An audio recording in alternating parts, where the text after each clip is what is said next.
नमस्कार किसान साथियों, हमारे YouTube चैनल में आपका एक बार फिर से स्वागत है। तो किसान भाइयों, आज की वीडियो में हम जानेंगे हमारा जो धान वाला मल्टी क्रॉप थ्रेशर होता है उसको चने के लिए सेटिंग किस प्रकार से कर सकते हैं। साथ ही जानेंगे किसान साथियों, हमारे जो थ्रेशर होते हैं उसमें हम कटर कैसे लगा सकते हैं। तो कुछ कंपनी के थ्रेशर ऐसे होते हैं किसान साथियों, उसमें कटर लगाने के लिए पट्टी दिया जाता है, लेकिन कुछ कंपनी के थ्रेशर में कटर लगाने के लिए पट्टी नहीं दिया जाता। तो हम किस प्रकार से पट्टी लगवा सकते हैं, साथ ही इसमें कटर किस प्रकार से फिट कर सकते हैं, इसके बारे में जानेंगे। तो किसान साथियों, अगर हमें अपने थ्रेशर में कटर लगाना है तो हमें सबसे पहले मार्केट जाकर हमें कटर लेना है। जैसे कि आप देख सकते हैं, यह जो कटर है मेरे को 15 रुपये पर पीस पड़ा है। तो किसान भाइयों, आपको कटर ले लेना है मार्केट से, और उसके साथ किसान साथियों आपको 1 इंच का 15 नंबर का नट बोल्ट भी साथ में ले लेना है। तो किसान भाइयों, कटर और नट बोल्ट लेने के बाद आपको अपने आसपास के वेल्डिंग दुकान में जाना है, और वहाँ किसान साथियों कुछ इस तरह से पट्टी को आपको ले लेना है। तो पट्टी लेने के बाद किसान साथियों इसको लगभग 3.5 इंच की लंबाई में कटिंग करवा देना है। कटिंग करवाने के बाद किसान भाइयों, इसमें हमारा जो कटर होता है उसको अच्छे से फिक्स करना है, और जो छेद होते हैं उसको मार्किंग कर लेना है। मार्क करने के बाद किसान भाइयों इसमें हमें छेद करवा देना है। छेद करवाने के बाद किसान साथियों, जो हमारा थ्रेशर में जो नट बोल्ट वाला पट्टी होता है उसमें कुछ इस तरह से हमें वेल्डिंग करवा देना है। वेल्डिंग करवाने के बाद किसान भाइयों इसमें हमें अपने जो कटर होते हैं उसको नट बोल्ट के माध्यम से कस देना है।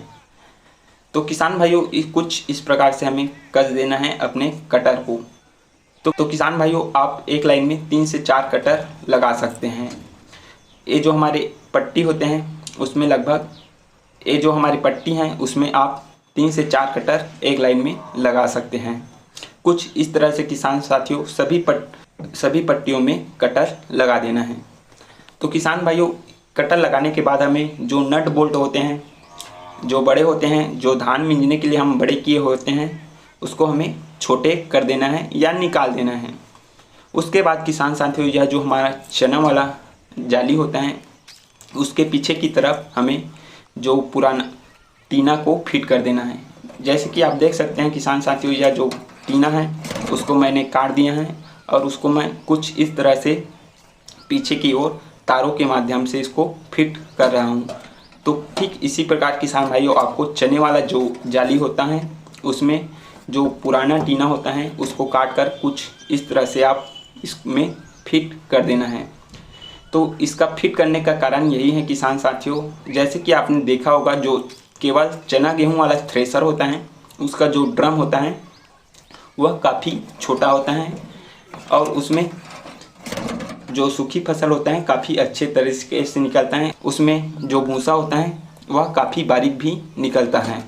तो क्या होता है किसान भाइयों, यह जो हमारा धान वाला मल्टी क्रॉप थ्रेशर होता है उसका ड्रम का साइज होता है वह बहुत बड़ा होता है।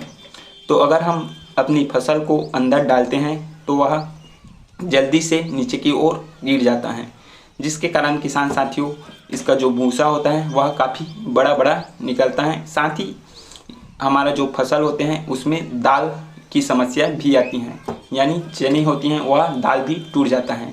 अगर हम कुछ इस तरह से जाली में अपने पुराने टीने होते हैं उसको अगर हम फिट कर देते हैं, तो हमारी थ्रेशर में फिट कर देते हैं, तो हमारा जो भूसा होगा वह काफ़ी बारीक निकलेगा, और साथ ही किसान भाइयों हमारा जो फसल है वह हमारी फसल में जो दाल आती हैं वह समस्या पूरी तरह से दूर हो जाएगा। तो किसान भाइयों, कुछ इस तरह से आपको फिट कर अपने थ्रेशर में जाली को लगा देना है। उसके बाद किसान साथियों, हमारे जो ऊपर नीचे चांदा होता है उसको भी लगा देना है। तो कुछ इस प्रकार से अगर हम सेटिंग कर देते हैं किसान साथियों अपने थ्रेशर को, तो हमारा जो चना, गेहूँ, अरहर, मसूर जैसी फसलें होती हैं वह काफ़ी अच्छे तरीके से हमारे थ्रेसर से निकलेगा, बिल्कुल साफ, और जो भूसा निकलेगा वह बिल्कुल बारीक भूसा निकलेगा। तो आप इस तरह से सेटिंग करेंगे तो काफ़ी अच्छा आपको रिजल्ट देखने को भी मिलेगा। अगर आप हमारे चैनल में नए हैं तो चैनल को सब्सक्राइब करें और वीडियो अच्छा लगे तो लाइक और शेयर ज़रूर करें। धन्यवाद।